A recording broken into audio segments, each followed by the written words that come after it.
Sugar patients में कमज़ोरी की पांचवी बड़ी वजह होती है इलेक्ट्रोलाइट इम्बैलेंस। जब शुगर लेवल कंट्रोल में नहीं रहता, शुगर लेवल हाई होता है, तो जिसकी वजह से बॉडी से बड़ी ज़रूरी किस्म के नमकियात इलेक्ट्रोलाइट्स ज़ाया हो जाते हैं। ख़ास तौर पे पोटेशियम और सोडियम इनमें बड़े ज़रूरी मिनरल्स हैं।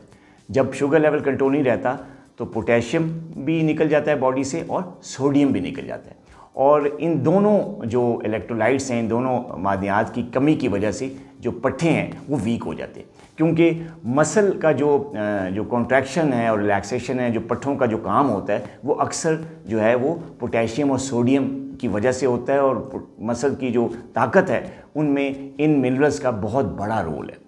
तो जब डायबिटीज़ अनकंट्रोल रहती है कुछ ख़ास अरसे तक, तो क्या होता है कि जिस्म से सोडियम और पोटेशियम निकल जाता है, उसमें कमी आ जाती है, उनमें बैलेंस उनका बरकरार नहीं रहता है, जिसकी वजह से जो है पट्ठों का काम जो है वो सही तरीके से नहीं हो पाता और मसल्स वीक हो जाते हैं और दिन ब दिन वीक होते रहते हैं, जिसकी वजह से पेशेंट जो है वो वीकनेस महसूस करता है। वो उसको कोई भी काम करते हुए उससे वो काम होता ही नहीं। कोई वज़न उठाता है तो वो नहीं उठा सकता, कोई चीज़ मतलब शॉपिंग करने जा रहा है और कुछ उसको सामान कैरी करना है, नहीं उठाया जाता, क्योंकि मसल्स ये काम करते हैं। और जब मसल्स ये काम करने के काबिल नहीं रहते, वीक होते हैं, तो आप जो है ये काम करने में मुश्किल महसूस करते हैं, कमज़ोरी महसूस करते हैं। कभी कभी सीवियर किस्म का पेन भी पट्ठों में डेवलप हो जाता है, जिसकी वजह ये वीकनेस होती है।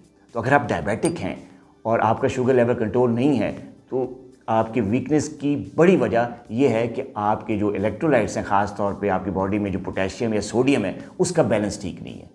आप अपना शुगर लेवल कंट्रोल रखें, जिसकी वजह से सोडियम और पोटेशियम का बैलेंस प्रॉपर रहेगा बॉडी में, और आपके पट्ठे सही तरीके से काम करेंगे और वीकनेस महसूस नहीं करेंगे। अपना बहुत ख्याल रखिएगा।